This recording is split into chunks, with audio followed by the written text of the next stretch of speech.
అనుకుంటూనే ఉంటారు, చాలా మంది వాడతారు. ఇప్పుడు మనం చూస్తూనే ఉన్నాం ఈ విషయంపై. ఇప్పుడు బీఆర్ఎస్కు సంబంధించిన మనం టీఆర్ఎస్ నుంచి బీఆర్ఎస్ అయినందుకు కాంగ్రెస్కు ఎందుకు ఇంత మనకు ఇంత బాధ కలుగుతుంది అని ఒక సారాంశం ఆయన చెప్పే విషయం. ఎవరన్నా బీఆర్ఎస్ పార్టీని లెక్క చేస్తారండి? ఈ రోజు వాళ్ళ భావనే సయానా చెప్పారు. ఇప్పుడు వాళ్ళ బాగా చెప్పారు దొంగ వీడు మొత్తం 1,00,000 కోట్లు తినడని మేము చెప్పలే కదా. ఆ బిడ్డనేమో లిక్కర్ స్కామ్ లో దొరికి 6 నెలలు జైలుకు పోయింది. కేటీఆర్ దో కారు స్కాము, ఈయనదో కాళేశ్వరం స్కాము. వాళ్ళు ఏంటంటే మొత్తం స్కాములు, అది మొత్తం దొంగల బండి అండి. అది మొత్తం దోచుకుంటానికి వచ్చిన వాళ్ళు మళ్ళీ అవకాశం ఇస్తే మళ్ళీ 1,00,000 కోట్లు తింటారు వాళ్ళు. మరి అవకాశం వస్తుందని భావిస్తున్నారా? మళ్ళీ ఒకసారి అవకాశం ఇవ్వద్దని తెలంగాణ అని చెప్తున్నారు. రానియొద్దు అని చెప్తున్నా నేను. ఎందుకంటే వాళ్ళ మొత్తం మోసగానులు వాళ్ళు ఎవరు ప్రజలనే కలరు, ఇప్పుడు ఏదైతే మినిస్టర్లు కలరు వాళ్ళకి అసలు అంటే వాళ్ళు ఏంటంటే ఈ తెలంగాణ సమాజానికి ఉన్నటువంటి ఈ ఫీలింగ్ అనేది వాళ్ళకు ఉండదండి. అహంకారం, దొరల అహంకారం. వాళ్ళు మినిస్టర్ని కలవనియ్యరు, మనుషులు కలవనియ్యరు, వాళ్ళతో పాటు కూర్చొనివ్వరు, వాళ్ళతో పాటు నిలబడినివ్వరు. వాళ్ళంతా అదొక పార్టీ, ఒక రకమైన పార్టీ. అది ఆ మెంటల్ పార్టీ. అది అంతా కేవలం డబ్బులు సంపాదించుకోవాలి. ఒక పెద్ద గుంపు తయారైందండి. డబ్బులు ఉన్న వాళ్ళ గుంపు తయారైంది. మొత్తం పెట్టుబడిదారులను తీసుకొచ్చిండు. ఆ తర్వాత తెలంగాణ ఉద్యమ సంబంధాలను తీసుకొచ్చి వాళ్ళని ఎంపీలని రాజ్యసభ చేసిండు. ఉదాహరణకు పార్థసారథి రెడ్డి గారు, గాయత్రి రవి గారు, వీళ్ళు ఎప్పుడైనా తెలంగాణ అన్న వాళ్ళు ఉన్నారండి. ఎంతమంది అటువంటి వాళ్ళని ఎమ్మెల్యేలు చేసిండు. అలా డబ్బులు ఉన్న వాళ్ళని తీసుకొచ్చి ఇప్పుడు పార్టీ పెట్టింది. అంటే ఆయన పూర్తి స్థాయి రాజకీయ పార్టీ అంటుండు కదా, డబ్బులు ఉన్న వాళ్ళు తెచ్చుకొని ఆ పార్టీ నడుపుతుంది తప్ప తన యొక్క ఫీలింగ్ అనేది అది లేదండి. తెలంగాణ అనే అదే పోయింది మొత్తం. తెలంగాణ తన అస్తిత్వాన్ని పోగొట్టుకుంది. అది బీఆర్ఎస్ గానే ఉండమనండి. తెలంగాణ అనే మాట నైతిక హక్కు ఆ పార్టీకి లేదది. ఎందుకంటే ఆయన తెలంగాణ అంటే మహారాష్ట్రలో, కర్ణాటకలో నాకు ఓట్లు లేరు, ఢిల్లీకి పోవాలనే పెద్ద కొండకు నిచ్చెనేసిండు ఆయన. దాంతో అట్రా ఫ్లాప్ అయిపోయిండు. ఇప్పుడు కింద పడి ఉన్నాడు. ఇప్పుడు ఎక్కడైతే వాళ్ళు మొత్తం దోసుకున్న పైసలు ఉన్నాయో ఆ పైసలు పెట్టి ప్రభుత్వాన్ని నడుపుతున్నారు తప్ప వాళ్ళు ఎమ్మటి రావడానికి ఒక మనిషి సిద్ధంగా లేరండి. వాళ్ళు 1000 మంది తీసుకొస్తే 10 లక్షల రూపాయలు ఖర్చు పెడతారు. కవిత ధర్నాలు చేసినా, లేదా హరీష్ కేటీఆర్ మీటింగ్ పెట్టినా, రేపొద్దున వరంగల్ మీటింగ్ కూడా మనిషికి డబ్బులు 500,000 రూపాయలు తెచ్చుకుంటారండి. అసలు వాళ్ళు ఎమ్మటి వచ్చే మనిషే లేడు. వాళ్ళు ఎందుకు చెప్పరా, ఆ పార్టీకి కాన్సెప్ట్ లేదు, ఐడియాలజీ ఉన్న పార్టీ అయితే. ఈ విషయం అదే అనేక పార్టీలలో ఇదే ధోరణి కొనసాగుతుంది. లేదు, ఇప్పుడు నేను చెప్తాను. బీజేపీ పార్టీ ఉంది అనుకోండి, వాళ్ళకు ఒక హిందూ మతం అనే ధర్మం లైన్ ఉంది వాళ్ళకి. కమ్యూనిస్టులు అంటే వారికి మార్క్స్ లైన్ ఉంది. బహుజన్ సమాజ్ పార్టీకి అంబేద్కర్ లైన్ ఉంది. కాంగ్రెస్ పార్టీకి గాంధీ ఐడియాలజీ ఉంది. వీళ్ళకి ఏమున్నా చెప్పు రావడానికి. కేసీఆర్ ముఖం పాసిపోయి అంతది, పాసిమల్ల దాసరి పని. ఇప్పుడు చెప్పిందే చెప్పి నేను తెచ్చిన తెలంగాణ సావు తలకాయని సావులో పెట్టి తీసుకొచ్చిందట. ఆయన ఇంట్లోకి వెళ్ళి బయటకు వెళ్ళాడండి, కూర్చొని గుర్రాలు ఇస్తాడు. ఆయన బయటకు వచ్చింది ఎక్కడ చెప్పండి? ఏ ప్రధానమైన ఈవెంట్లో లేడండి ఆయన ఫుల్ టైం పొలిటీషియన్. డబ్బులు తేవాలి, మీటింగ్ పెట్టాలి, ఓట్లు వేసుకోవాలి, ఇదే తప్ప ఉద్యమానికి ఆయనకి ఏం సంబంధం లేదండి. కానీ తెలంగాణ ఇచ్చిన రోజు కూడా రోడ్డు మీకు రాలేదండి. ఇంట్లో కూర్చున్నాడు దొర కదా, పంచ కట్టుకొని ఇంట్లో కూర్చొని బయటికి రాలేడు ఆయన. ప్రజలందరూ రోడ్డు మీదకి వచ్చినా ఇంట్లో కూర్చుంటాడు, అందరూ ఆయన దగ్గర పోవాలి. వీళ్ళేంది రేపు పొద్దున ఇప్పుడు టీఆర్ఎస్ పార్టీలో ఉన్న కార్యకర్తలు అందరు లక్ష్యం ఏం చెప్పినా సార్, వచ్చే ఎన్నికల్లో వాళ్ళ మనమని కూడా ఎమ్మెల్యే చేయాలి. అంత బానిసలు ఉన్నారు ఇక్కడ.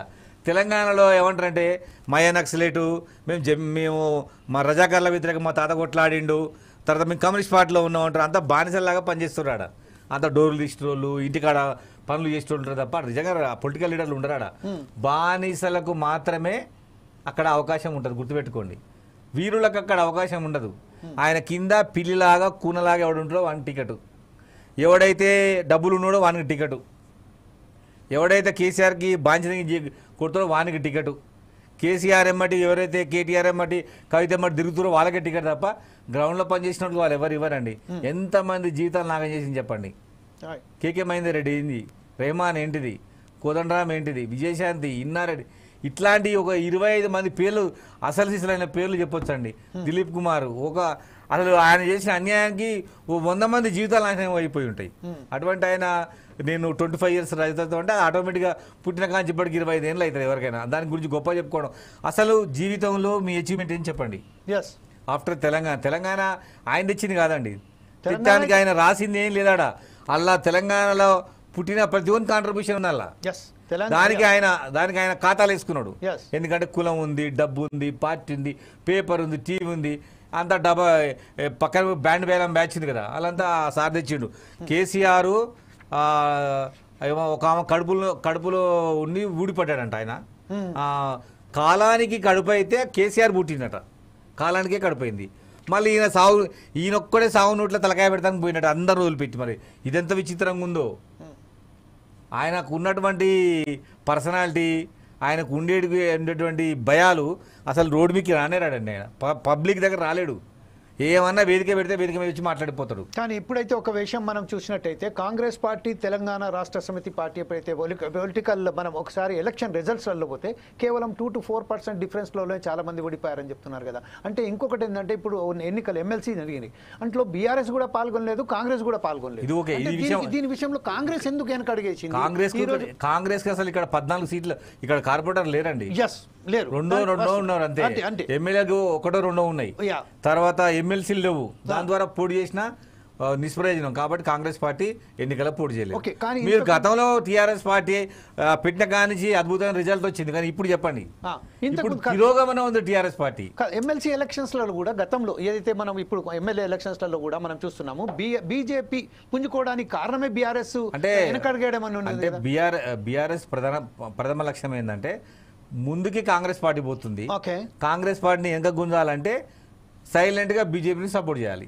బీజేపీ ముందుకు పోతే బీఆర్ఎస్ లక్ష్యం అంటారా? భవిష్యత్తులో బీజేపీ ఖచ్చితంగా రాను రోజుల్లో కలిసి పనిచేస్తాయి. బిఫోర్ ఎలక్షన్ ఆఫ్టర్ ఎలక్షన్ చూద్దాం మనం అది.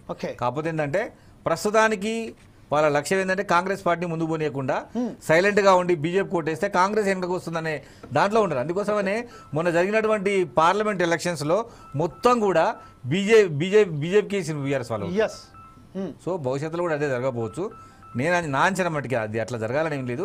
నేను అనుకుంటున్నా భవిష్యత్తులో ఇట్లా జరుగుద్దని.